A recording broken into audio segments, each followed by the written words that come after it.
कल का समझ में आ गया था? कौन कौन आ गया भाई?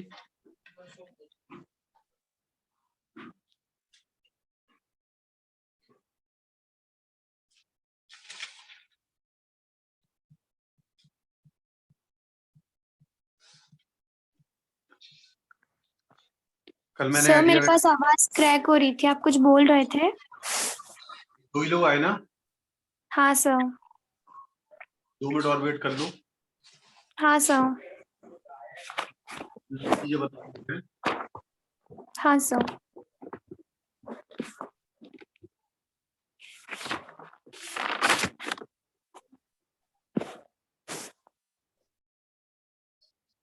कल ऑफ रहेगा, परसों टेस्ट होगा, ठीक है? जी सर। हाँ सर। मालूम है ना ये? हाँ, अभी वैष्णवी नहीं आई क्या?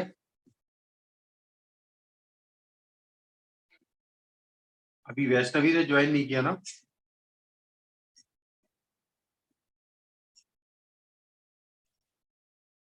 आ गए तीनों लोग? हेलो, तीनों लोग आ गए क्या? हाँ सर। Yes sir. आवाज आ रही है ना सबको क्लियर? हाँ सर। तो आज मैं कुछ नई चीजें बताऊंगा आप लोगों को। हाँ सर। एक प्रोसेस और बचा है और उसके बाद आपका इंजन है और कुछ सवाल हैं, ये हम सब करेंगे। एक्चुअली क्या होता है कि दिक्कत एक जगह आती है। अभी मैंने बता दिया आपको आइसोथर्मल, एडियाबैटिक, आइसोकोरिक और आइसोबैरिक बता दिया ना? हाँ सर। अब एक बचा है साइक्लिक। क्या है? हाँ सर। साइक्लिक। साइक्लिक।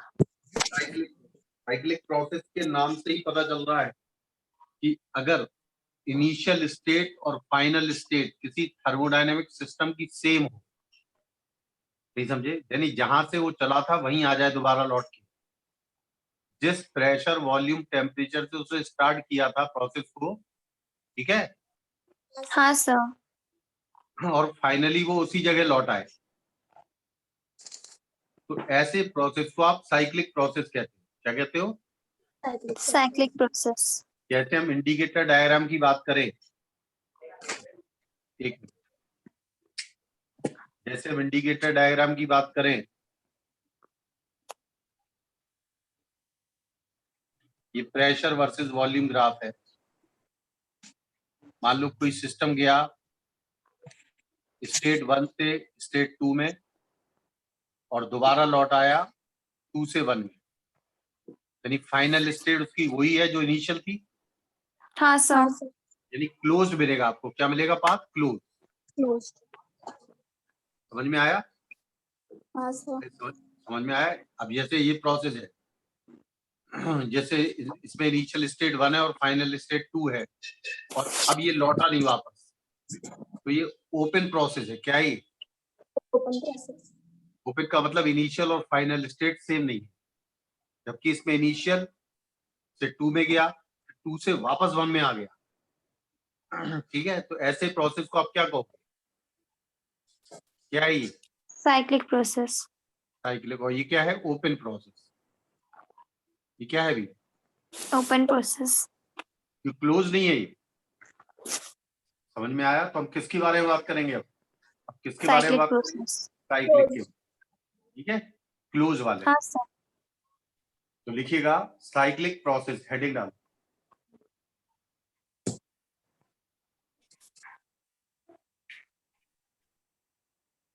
डाल दिया? हाँ सर, डाल दिया।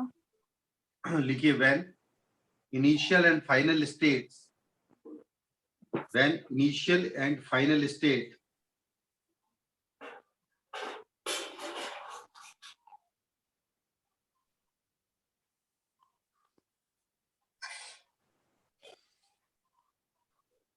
of a gas का मतलब लिख देना थर्मोडायनेमिक सिस्टम है ना? हाँ सर। और a thermodynamic process are same, then it is termed as cyclic process. इसका डायग्राम बना देना ये वाला. It is termed as cyclic cyclic. process. अब ये कैसा प्रोसेस है? क्लॉकवाइज है ना? हाँ ऐसा सर. ही. तो इसमें वर्क डन पॉजिटिव होगा या नेगेटिव? Positive. पॉजिटिव. ठीक है. प्रेशर ऊपर है, वॉल्यूम यहाँ है, तो आपका क्लॉकवाइज है तो वर्क डन पॉजिटिव. अच्छा, इसमें ध्यान रखो, स्टेट, इनिशियल स्टेट और फाइनल स्टेट सेम, यानी जितनी इनिशियल स्टेट और फाइनल स्टेट की इंटरनल एनर्जी क्या है? अरे 1 से 2 में गया, अब 2 थोड़ी सी फाइनल स्टेट, 2 से दोबारा 1 में लौट आया ना. हाँ सर. हाँ सर. यानी इनिशियल भी 1 है और फाइनल भी 1 है, तो यानी जितनी इनिशियल एनर्जी उतनी फाइनल एनर्जी, यानी डेल्टा यू कितना होगा इसमें? डेल्टा यू कितना होगा? अरे डेल्टा यू का मतलब होता है you final minus you initial. Sir 0 होगा. तो डेल्टा यू 0 हो गया. इसका मतलब पूरे प्रोसेस में इनिशियल और फाइनल टेम्परेचर बराबर है, लेकिन हाँ बीच में टेम्परेचर चेंज हो रहा है. नहीं समझ में आया? आ गया सर. अरे बीच में तो टेम्परेचर चेंज हुआ होगा. इनिशियल हाँ, और सर. फाइनल बराबर है ना. क्या होता है first law of thermodynamics? First law of thermodynamics क्या होता है? Q Q बराबर is equal to W plus delta U. Plus, अब डेल्टा यू तो 0 है. डेल्टा यू कितना है? 0. तो लिखने की जरूरत ही नहीं है. तो साइक्लिक प्रोसेस के लिए क्या होगा? Q बराबर Delta U. डेल्टा यू क्यों होगा? डेल्टा यू तो 0 है, हटा दो ना उसे. Q बराबर W प्लस डेल्टा यू होता है ना. डेल्टा यू तो 0 है, लिखने की क्या जरूरत है? तो भाई हेलो, हाँ. तो साइक्लिक प्रोसेस में जो अमाउंट हीट का दिया जाता है वो पूरा का पूरा किसमें काम आता है? किसमें काम आता है? वर्क डन में. हाँ, तो total amount of heat given is use in work. लिख Work. दीजिएगा. समझ गए? हाँ सर. लिख दिए Q equal to W for whole cycle, यानी पूरी साइकिल के लिए. ठीक है. हाँ सर. अब एक हेडिंग डालिए, analysis, analysis of heat and work in cyclic process.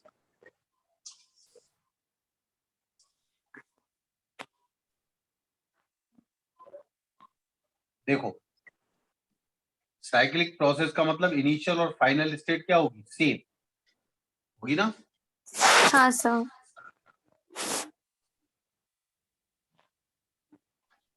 मान लो ये प्रेशर वर्सेस वॉल्यूम ग्राफ है.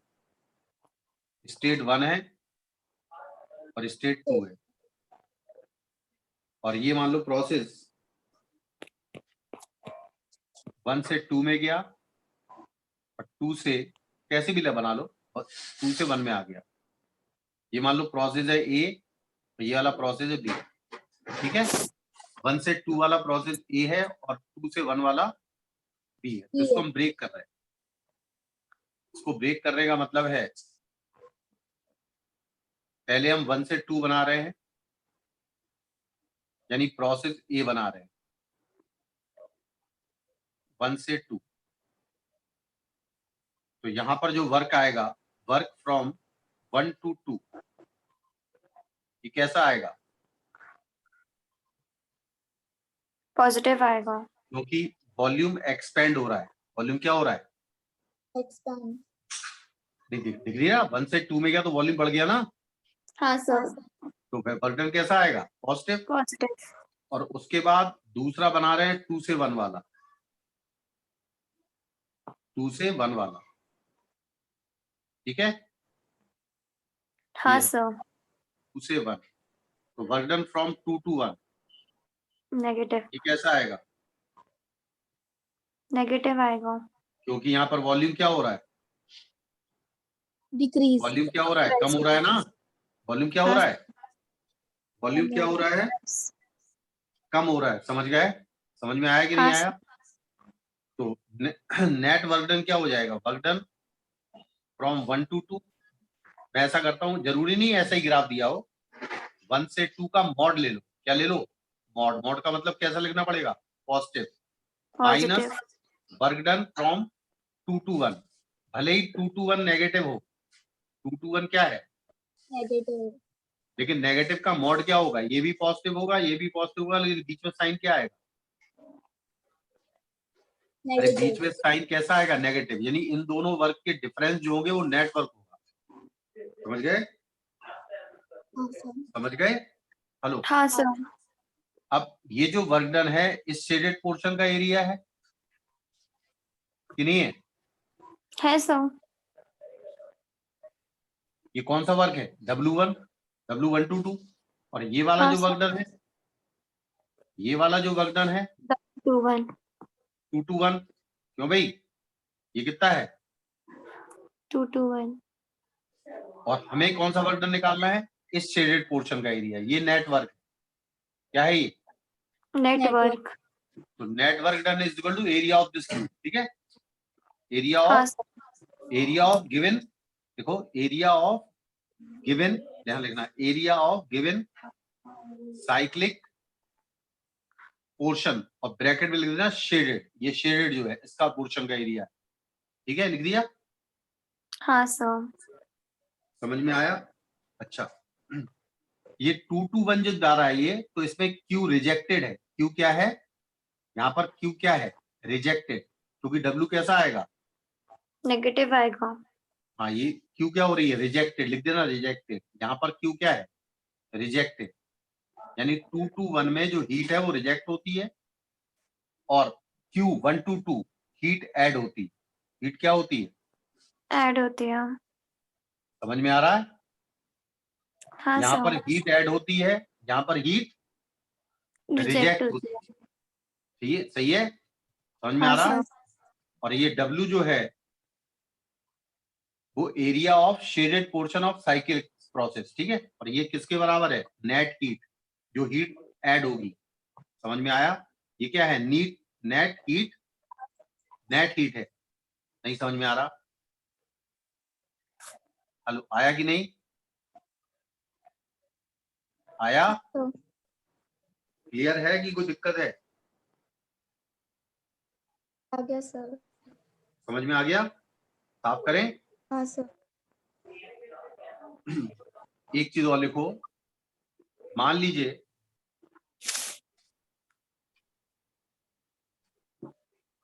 एक हमारे पास एक सिलेंडर है। क्या है? सिलेंडर। सिलेंडर। इसके बीच में एक पिस्टन लगा है। पिस्टन फ्रीली मूव कर सकता है। पिस्टन क्या कर सकता है? फ्रीली मूव कर सकता है। इस तरफ क्या भरी हुई है? गैस। गैस। गैस। और इस तरफ क्या है? वैक्यूम। वैक्यूम। मतलब कुछ नहीं है इधर। समझ में आ रहा है? और यहाँ हाँ क्या सर। है? हाँ सर। गैस है। वैक्यूम का कोई प्रेशर नहीं होता। वैक्यूम का कोई प्रेशर नहीं होता। नहीं होता। ठीक है? हाँ मान लो इस सर। तरफ का वॉल्यूम भी V0 है और इस तरफ वाले वैक्यूम वाले पोर्शन का भी वॉल्यूम कितना है? V0। यहाँ का गैस का प्रेशर है P। अगर मैं इस पिस्टन को छोड़ दूं फ्री तो भाग जाएगा पिस्टन सर? हाँ सर। हाँ सर। गैस के प्रेशर के कारण पिस्टन यहाँ नहीं भाग जाएगा? भाग जाएगा। हाँ सर। लेकिन क्या वैक्यूम इसके मूव करने का अपोज कर रहा होगा? अरे हाँ प्रेशर सर। ही नहीं है तो क्यों अपोज करेगा? अरे कोई प्रेशर ही नहीं है तो क्यों अपोज करेगा इसके चलने का? नहीं समझ में आया? करेगा। ये वैक्यूम है ना, तो ये आराम से चलता जाएगा, कोई मतलब ही नहीं है। क्यों भाई? हाँ सर। ऐसे। और गैस एक्सपेंड हो रही है ना, जब पिस्टन यहाँ जा रहा है तो पहले गैस इतने से चैम्बर में थी, अब ये पिस्टन आगे मूव कर रहा है तो गैस एक्सपेंड हो रही है ना। एक्सपेंड हो रही है। हाँ सर। लेकिन इसका अपोज करने वाला कोई नहीं। गैस के एक्सपेंशन का अपोज करने वाला कोई नहीं है। कोई नहीं है। वैक्यूम अपोज थोड़ी कर सकता है। समझ में आ रहा? हाँ सर। अरे जब समझ में आ रहा वैसे भी नहीं आ रहा स्पर्श? हाँ सर आ रहा है। तो वैक्यूम अपोज नहीं करता, ये अपना फ्रीली एक्सपेंड होगी गैस। इसको कहते हैं फ्री एक्सपेंशन ऑफ गैस। क्या कहते हैं इसको? Free expansion of gas. यहाँ पर वॉल्यूम तो बढ़ा है गैस का, लेकिन यहाँ पर वर्क डन 0 होगा। वर्क डन क्या होगा? 0. क्यों? क्योंकि वर्क डन जब होता है जब कोई अपोज करे इस पिस्टन के मूव करने का। समझ में आ रहा है? हाँ sir. क्लियर है? कोई डाउट तो नहीं है? हाँ sir. नहीं तो sir. हेडिंग डालिए free expansion of a gas.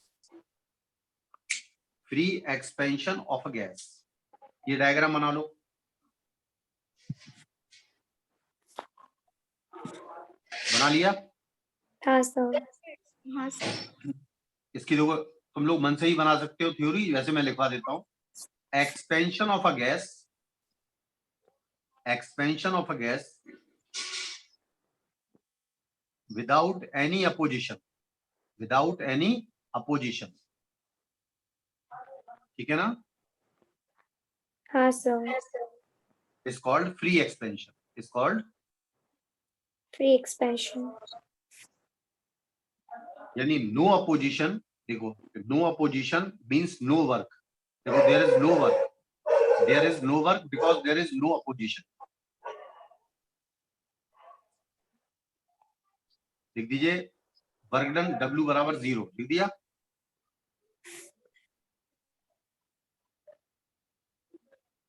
लिख दिया? हाँ sir. फिर लिखो इफ द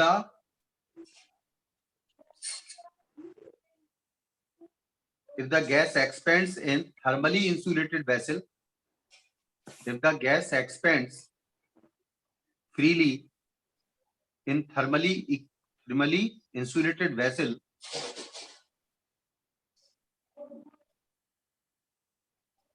then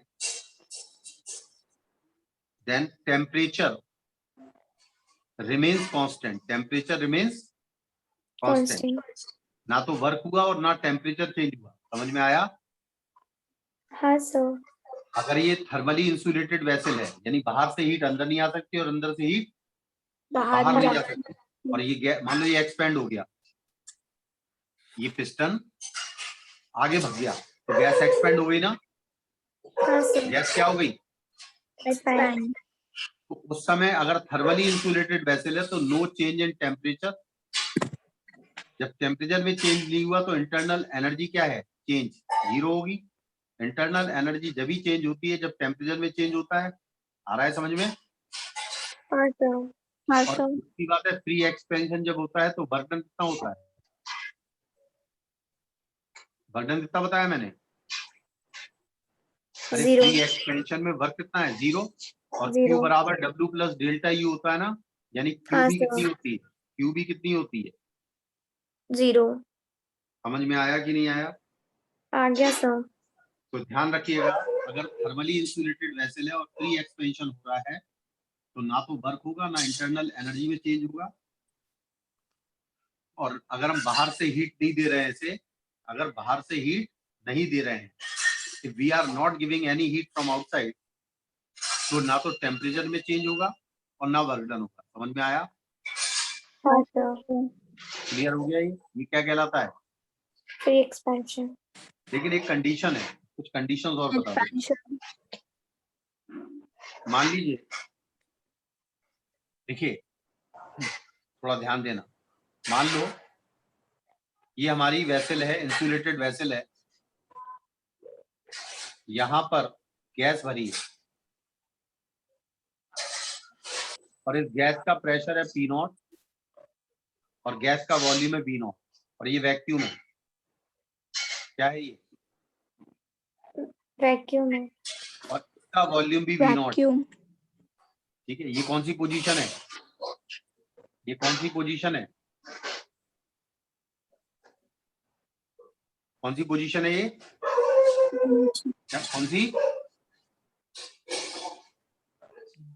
कौन सी पोजीशन है? इनिशियल। Initial position.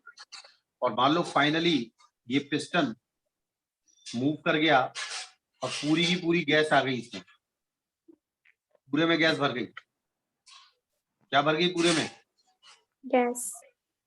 गैस। इस गैस का टेम्परेचर अगर T है और थर्मली इंसुलेटेड है तो फाइनल भले ही गैस एक्सपेंड हो गई हो, टेम्परेचर क्या रहेगा? अरे टेम्परेचर तो उतना ही रहेगा ना। मैंने क्या बताया, अगर वेसल थर्मली इंसुलेटेड है तो टेम्परेचर चेंज नहीं होगा। अच्छा, पहले गैस का वॉल्यूम कितना था, V शुरुआत नॉट में गैस कितने वॉल्यूम में भरी है, गैस कितने वॉल्यूम में भरी है, V नॉट और उस समय गैस का प्रेशर कितना है, P naught. P not. उस समय गैस का टेम्परेचर कितना है, T. T। T और आप जानते हो थर्मली इंसुलेटेड है तो फाइनल टेम्परेचर भी कितना है गैस का, T T. T। और फाइनल वॉल्यूम कितना है गैस का, पूरा वॉल्यूम कितना हो गया गैस का, 2V not 2V 2V naught. Not. पूरे में फैल गई ना ये। अब हाँ फाइनल सर। प्रेशर कितना होगा ये निकालना है, ऐसा नहीं कि सब चेंज नहीं होता। अब इसमें गैस लॉ लगा दो, P1 V1 upon T1 is equal to P2 V2 upon T2, लगा सकते ना। हाँ सर। जब आप इसकी वैल्यू रख दोगे T1 और T2 बराबर है, कैंसिल हो जाएंगे, P1 की जगह P नॉट लिखेंगे, V1 की जगह V नॉट, P2 निकालना है, V2 की जगह 2V नॉट। P2 जो आएगा क्या P नॉट बाई 2 आ जाएगा। हाँ सर। तो यानी ऐसा नहीं कि टेम्परेचर चेंज नहीं हुआ, क्योंकि वॉल्यूम डबल हो गया तो निश्चित है उसका प्रेशर कम हो गया होगा। क्या हो गया होगा, प्रेशर कम हो गया होगा। तो फ्री एक्सपेंशन में अगर थर्मली इंसुलेटेड वेसल है तो प्रेशर रिड्यूस हो जाता है, क्योंकि वॉल्यूम इंक्रीज हो क्या जाता होता है। है, वॉल्यूम इंक्रीज हो जाता है, टेम्परेचर चेंज नहीं होता तो प्रेशर जितने गुना डिक्रीज हो वॉल्यूम बढ़ जाता है उतने गुना प्रेशर कम हो जाता है। वॉल्यूम V नॉट से दुगना हो गया तो प्रेशर P नॉट से आधा रह गया, नहीं रह गया। हाँ सर. समझ में आया कि नहीं आया, आ गया सर. कोई डाउट तो नहीं है किसी को। नहीं सर. नहीं सर।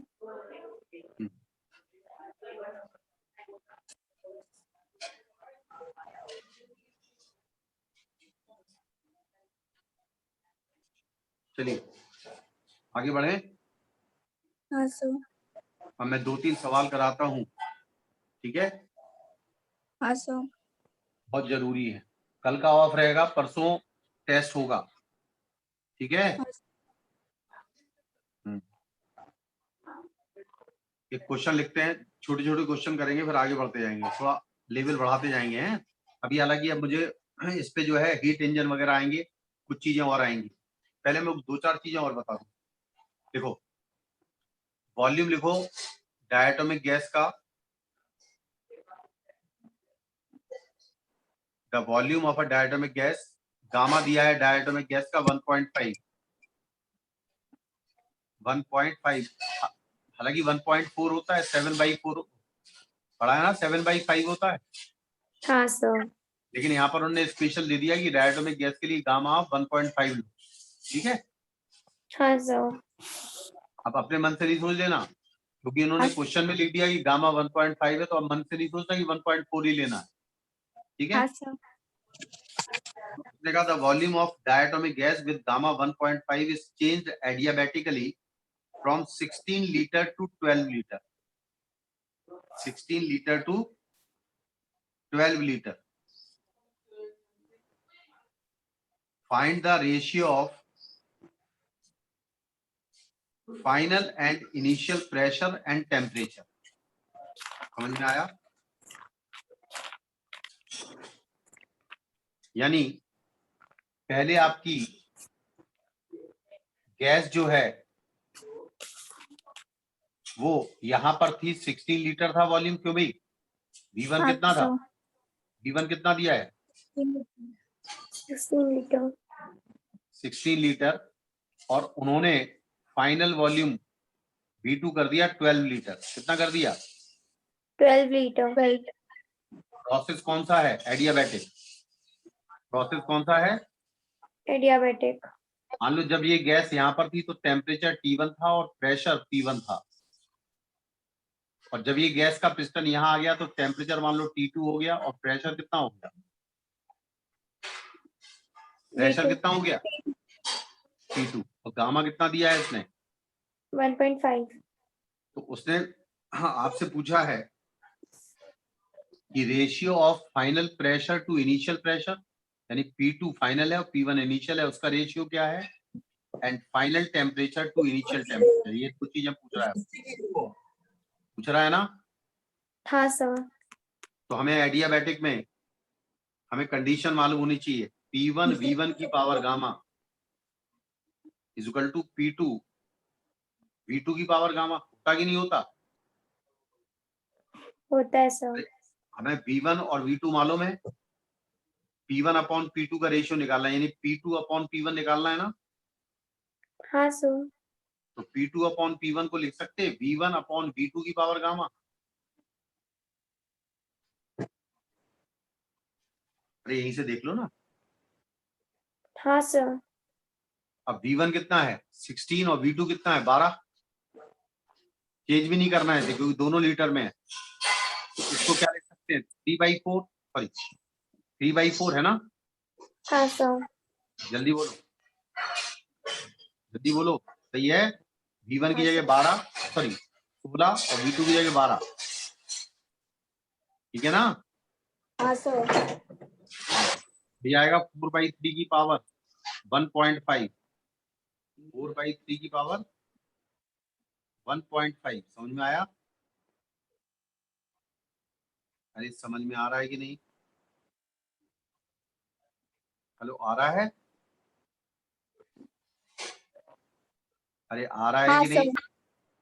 आ रहा है सर। है 1.5 का मतलब होता है 3/2, यानी इसको मैं और थोड़ा सॉल्व कर लिख दूं 4/3 एक बार, और एक बार अंडर रूट में 4/3। एक ही बात है, नहीं क्लियर होगा? अरे 4/3 की पावर 3/2 है ना। हाँ सर। हेलो, तो इसको 3/2 को 4/3 की पावर 1 और इसकी पावर हाफ, 1 और हाफ कितने हो गए 1.5 हो गए ना। हो गए कि नहीं? हाँ सर। और 4 का स्क्वायर रूट होता है 2, 4 2 जा 8/3 हो गया, और नीचे बचा √3, और √3 की वैल्यू होती है 1.732। कितनी होती है? 1.73। अब इसको सॉल्व कर सकते कि नहीं? मैं करूं? लगभग 5 क्यों भाई, कर सकता हूं? कर सकते कि नहीं? सॉल्व कर लोगे कि करूं मैं? कर लेंगे सर। कर लोगे? अच्छा, ये तो प्रेशर का रेशियो चाहिए था, वॉल्यूम का गिवन है। अब हमें वॉल्यूम का तो गिवन है, अब किसका रेशियो निकालना है? तो मैंने कल एक रिलेशन बताया था, T1 V1 की power gamma -1 is equal to T2 V2 की पावर गामा -1। बताया था ये हाँ T सर और V में बताया। रिलेशन। हमें क्या निकालना है? T2 अपॉन T1 निकालना है ना। अरे T2 अपॉन T1 निकालना है, तो क्या हो जाएगा V1 अपॉन V2 की पावर, V1 अपॉन V2 की पावर कितनी है गामा -1 है ना। अरे है कि नहीं? जल्दी बोलो। है सर। और गामा का मतलब है 1.5 -1, यानी 0.5 बचेगा। 0.5 का मतलब पावर हाफ। पावर कितनी हो गई? हाफ। V1 कितना है 16 और V2 कितना है 12, यानी 4/3 बचेगा ना। हाँ सर। 4/3 की पावर हाफ, 4 का स्क्वायर रूट होता 2, और नीचे √3 का स्क्वायर रूट होता 1.732। अभी बताया ना मैंने? अरे बताया कि नहीं? हाँ अरे सर। अंडर रूट 3 की वैल्यू लिख लो, कभी जरूरत पड़ेगी 1.732, और अंडर रूट 2 की वैल्यू लिखो 1.414। लिया? हाँ सर लिख लिया। समझ में आया? समझ में आया? जब वॉल्यूम दिया है, टेम्परेचर का रेशियो निकालना है, तो हम एडियाबैटिक का ये वाली इक्वेशन यूज करेंगे, और जब प्रेशर पूछा है और वॉल्यूम दिया है तो हम ये वाली इक्वेशन यूज करेंगे। समझ गए? हाँ सर। समझे कि नहीं? थोड़ा ध्यान रखना कि कब कौन सी इक्वेशन यूज करनी है। ठीक है? हाँ सर। एक सवाल और लिखो। इन अ thermodynamic system internal energy decreases by 400 joule decreases by का मतलब हुआ डेल्टा यू नेगेटिव है। नेगेटिव डेल्टा है। यू हाँ कैसा सर, है? डेल्टा यू कैसा है? नेगेटिव। डिक्रीजेस बाई यानी इनिशियल एनर्जी फाइनल एनर्जी से 400 जूल ज्यादा थी। ज्यादा है। तो इसका मतलब डिक्रीजेस बाई का मतलब फाइनल कम होगी, तो डेल्टा यू नेगेटिव लिखा जाएगा। क्या लिखा जाएगा? Negative. while it is doing 250 joule of work. अब जो वर्क है वो पॉजिटिव है क्योंकि गैस कर रही है खुद काम। W क्या है? पॉजिटिव। कितना पॉजिटिव है? 250 जूल। 250 जूल्स। तो हमें निकालना है what is the net heat. Direct करो जल्दी से। What is the What net is- heat? What is the net heat? Q निकालना है। Okay sir. कैसे निकलेगा? जल्दी करो, तुरंत करो, हाँ सर। जल्दी करो। लगाओ FLT।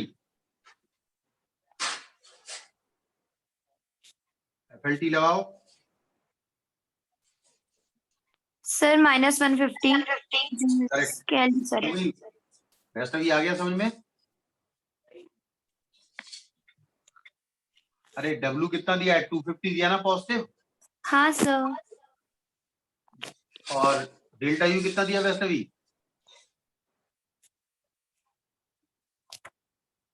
डेल्टा यू कितना दिया है? 400 जूल सर। -400। डिक्रीजेस लिखा है वो। हाँ सर। अब Q बराबर क्या होता है? W प्लस डेल्टा यू होता है ना। हाँ सर। W को लिखो +250 और डेल्टा यू को लिखो -400। कितना बचेगा? -150 बचेगा ना। हाँ सर। तो हीट रिजेक्ट हुई है या ऐड हुई है? रिजेक्ट। क्योंकि Q नेगेटिव आ रहा है ना, हाँ सर। तो नेगेटिव आया तो इसका मतलब हीट इज रिजेक्टेड। ठीक है। रिजेक्टेड। तीसरा सवाल लिखो। 1 mole of a diatomic gas, 1 mole of a diatomic gas। अब इसमें डायटोमिक गैस के लिए गामा कितना लिखना पड़ेगा? दिया नहीं है तो 1.4 लिखेंगे। कितना लिखेंगे? 1.4। ध्यान रखना, अगर दिया नहीं है तो गामा 1.4 होगा और दिया है तो उतना ही लेना है। ठीक है। हाँ सर। तो 1 mole of a diatomic gas is isothermally expanded at 27 degree centigrade. isothermally expanded till the volume is doubled। Sir expanded के बाद रिपीट कर हाँ दीजिए। Sir. expanded at 27 degree centigrade हाँ sir. till the volume is doubled।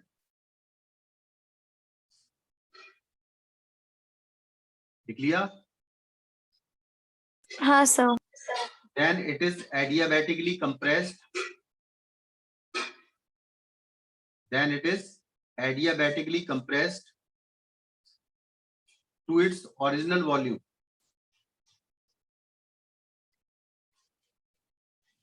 find total work done। क्या निकालना है?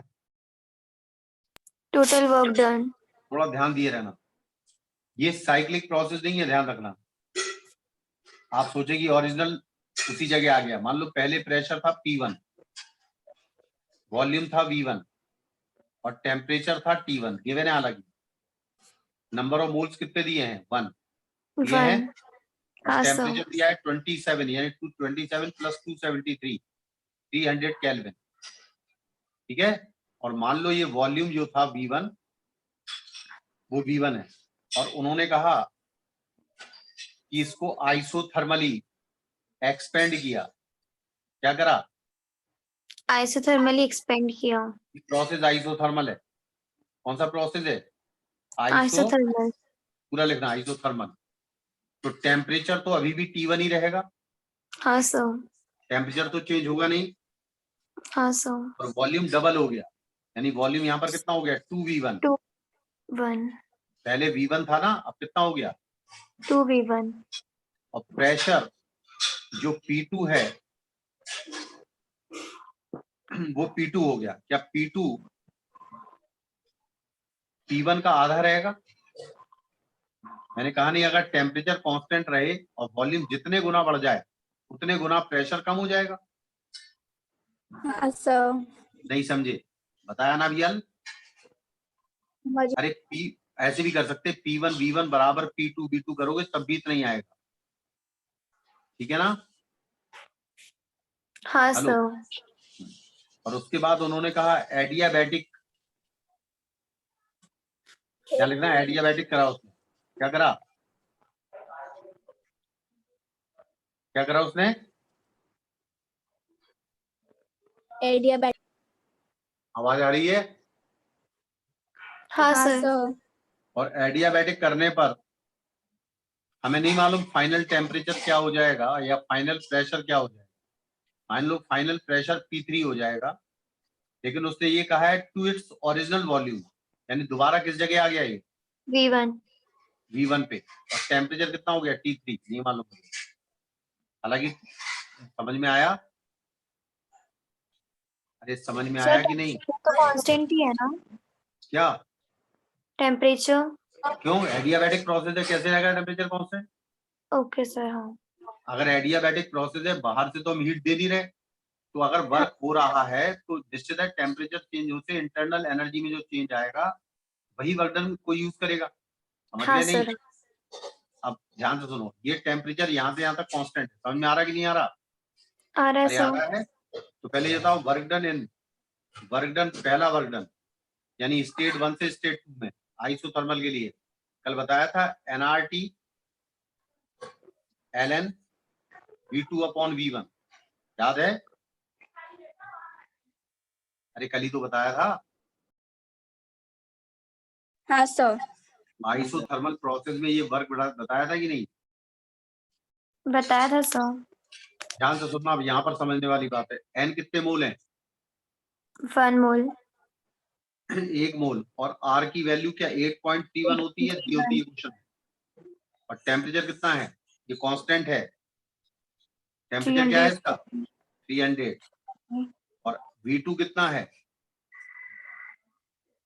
V2 ये 2V1 V2 के बराबर है, यानी नया वॉल्यूम है।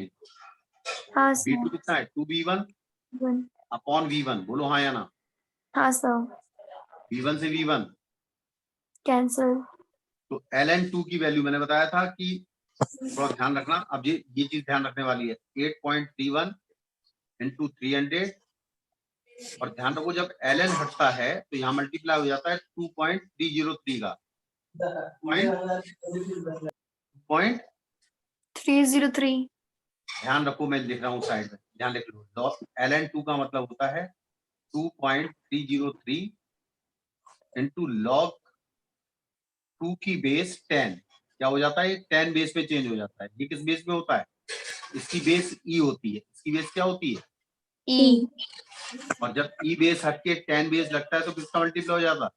2.30। और log 2 की वैल्यू बेस 10 पे होती है 0.3010। कितनी होती है? 0.3010। समझ में आया? तो क्या आंसर आएगा? 2.303 इंटू 0.3010। समझ में आ रहा है? आ रहा कि नहीं? हाँ सर।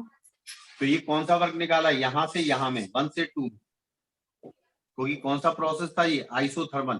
कैलकुलेट कर लेना इसे, इसे कैलकुलेट कर लेना। सही है? हाँ सर। हाँ सर। अब दूसरी चीज हमें निकालना है कि दूसरा प्रोसेस कौन सा है? एडियाबैटिक। प्रोसेस कौन सा है? एडियाबैटिक। एडियाबैटिक में वर्क का कल साफ कर देता, ये कैलकुलेट कर हाँ लिख लिया ना इतना। हाँ हाँ सर। सर। अब वर्क डन फ्रॉम 2 to 3, ये 2 है स्टेज, और ये वाली कौन सी है? 3। ये कौन सी, कैसा प्रोसेस है? Adiabatic process. W क्या होता? 2 to 3। क्या बताया था कल? एडियाबैटिक के लिए प्रेशर, और उसके टर्म्स में क्या बताया था? क्या था? P1 V1 क्यों माइनस, क्यों भाई? ये P2 बताया था। हाँ सर। कौन? कुछ और भी तो था।